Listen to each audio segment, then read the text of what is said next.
ನಮಸ್ಕಾರ ವೀಕ್ಷಕರೇ, ರಾತ್ರಿ ಉಳಿದಿರೋ ಮುದ್ದೆನಲ್ಲಿ ತಂಗ್ಳು ಗಂಜಿ ಹೇಗೆ ಮಾಡೋದು ಅಂತ ನೋಡೋಣ ಬನ್ನಿ. ನೀವಿನ್ನು ನನ್ನ ಚಾನಲ್ನ ಸಬ್ಸ್ಕ್ರೈಬ್ ಮಾಡ್ಕೊಂಡಿಲ್ಲ ಅಂದರೆ ದಯವಿಟ್ಟು ಇವಾಗಲೇ ಮಾಡಿಕೊಂಡು ನನಗೆ ಸಪೋರ್ಟ್ ಮಾಡಿ.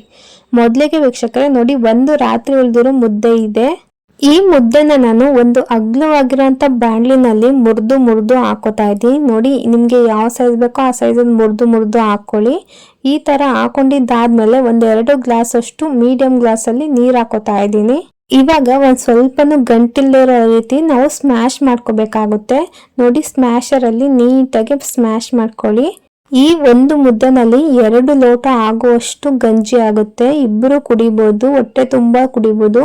ಈ ಗಂಜಿನ ನೀವು ಕುಡಿತು ಅಂದ್ರೆ 1-2 ಅವರ್ ಅಲ್ಲಾಡಂಗಿಲ್ಲ, ಹೊಟ್ಟೆನೆ ಹಸಿಯೋದಿಲ್ಲ, ಅಷ್ಟು ತಂಪಾಗಿರುತ್ತೆ ಹೊಟ್ಟೆ ಮಾತ್ರ. ರಾತ್ರಿ ಉಳಿದಿರೋ ಮುದ್ದೆ ಅಂತ ವೇಸ್ಟ್ ಮಾಡೋದಿಕ್ಕಂತೂ ಹೋಗ್ಬೇಡಿ. ಕಸಕ್ ಹಾಕೋದು ಈ ತರ ಎಲ್ಲ ಮಾಡಕ್ಕೆ ಹೋಗ್ಬೇಡಿ. ಈ ರೀತಿ ಮಾಡ್ಕೊಂಡ್ ಕುಡೀರಿ, ಆರೋಗ್ಯವಾಗಿರ್ತೀರ. ಯಾವುದೇ ರೋಗ ಆಗ್ಲಿ ನಿಮಗೆ ಬರೋದಿಲ್ಲ. ನೋಡಿ, ಹೀಗೆ ಗಂಟಿಲ್ದೆಲ್ಲ ಇರೋ ರೀತಿ ನಾವು ಕಲಿಸ್ಕೋಬೇಕಾಗತ್ತೆ. ಇವಾಗ ಗ್ಯಾಸ್ ಮೇಲೆ ಬಾಂಡ್ಲಿನ ಇಟ್ಕೋತಾ ಇದ್ದೀನಿ. ರುಚಿಗೆ ತಕ್ಕಷ್ಟು ಉಪ್ಪು ಹಾಕೋತಾ ಇದ್ದೀನಿ. ಜಾಸ್ತಿ ಹಾಕೋದಿಕ್ ಹೋಗ್ಬೇಡಿ, ನಾವು ಮುದ್ದೆಗೂ ಸಹ ಉಪ್ಪು ಹಾಕಿರ್ತೀವಿ.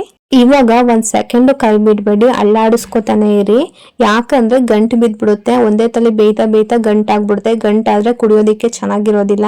ಹಾಗಾಗಿ ಗಂಟು ಬಾಯಿಗೆ ಸಿಗ್ತಾ ಇದ್ರೆ ಗಂಟ್ಲಲ್ಲಿ ಇಳಿಯೋದಿಲ್ಲ, ಹಾಗಾಗುತ್ತೆ. ನೀವೆಷ್ಟು ಸಾಫ್ಟ್ ಆಗಿ ಮಾಡ್ತಿರೋ ಅಷ್ಟು ಚೆನ್ನಾಗಿರುತ್ತೆ.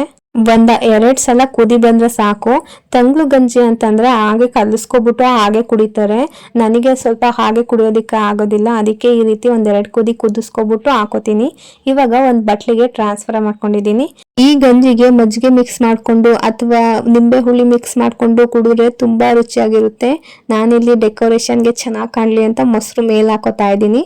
ಇದ್ರ ಮೇಲೆ ಸ್ವಲ್ಪ ಈರುಳ್ಳಿ ಕೊತ್ತಂಬರಿ ಸೊಪ್ಪು ಉದುರಿಸ್ಕೊಂಡು ಕುಡಿದ್ಬಿಟ್ರೆ ಹೊಟ್ಟೆ ತಣ್ಣಗಾಗೋಗಿರುತ್ತೆ. ನೀವು ಖಂಡಿತ ಇದನ್ನ ಮಾಡ್ಕೊಳ್ಳಿ ಮನೇಲಿ. ಈ ವಿಡಿಯೋ ಇಷ್ಟ ಆದ್ರೆ ಲೈಕ್ ಮಾಡಿ, ಶೇರ್ ಮಾಡಿ, ನನ್ನ ಚಾನಲ್ನ ಸಬ್ಸ್ಕ್ರೈಬ್ ಮಾಡ್ಕೊಳ್ಳೋದಂತೂ ಮರಿಬೇಡಿ.